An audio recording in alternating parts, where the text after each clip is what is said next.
usually start by describing, the flow arts as using your body or your body connected to a tool to create patterns and shapes.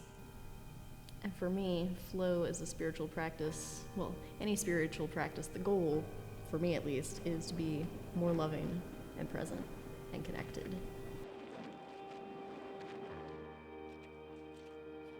When I do talk to people who have no experience really with the flow arts, it's a movement meditation for a lot of people.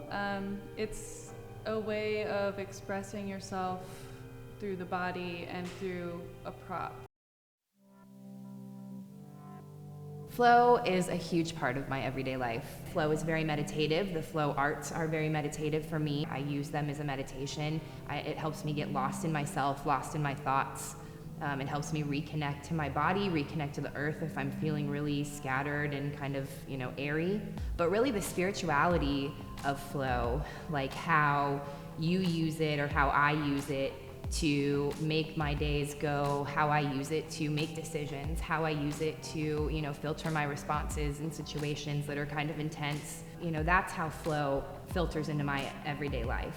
I remember the first time when I had gotten a hoop from somewhere and I just started, and someone told me to look on YouTube, so I didn't know anybody else who did this, and I was just looking on YouTube for different things, and I'm learning tricks and things, but something about it was really motivating. I just wanted to keep doing it, and I did, and it was one of the first things that I wanted to do.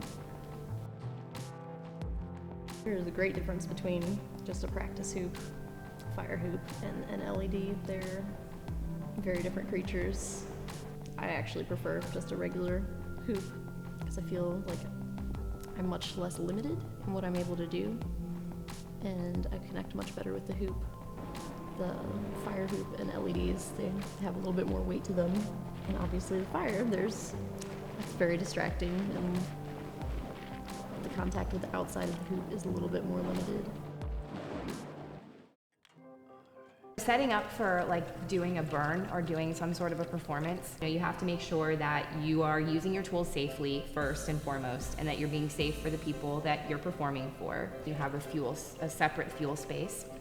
You just take your tools over to the fuel dump and very carefully dip each of your wicks into a fuel bucket. Very technical, you have your tools that you then have to take and fuel them up. After you've soaked your wicks, you want to walk away and spin them away so they'll dry off in a place where you won't be spinning.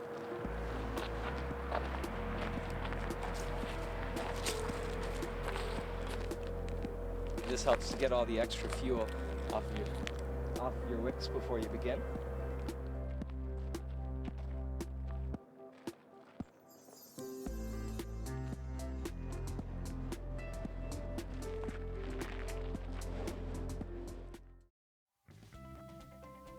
So flowing with others or with other people around doesn't just mean performance where, I'm the dancer and there are people observing or looking. It's an interesting sharing of space to see how close can we come and interact, can we make eye contact. Yeah, my own personal practice inside the hoop and sharing that with other people that are also hoopers or who spin some other prop it's very interesting to see the difference and the collaboration that happens and how beautifully we all play off of one another, and it just really reminds me over and over again that it is all connected.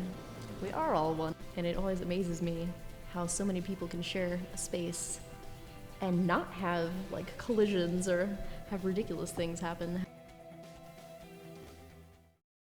So I always tell people that flow is a combination of flow arts specifically is a combination of technical motion and your dance, basically whatever the dance of your inner person is. The awareness of the breath, myself, my body, my prop, the rhythm is all there, but there are new layers of where the audience is. And one thing that I've really learned through my practice of flow and performance especially has been how much joy just expressing yourself and being truly yourself can bring to other people.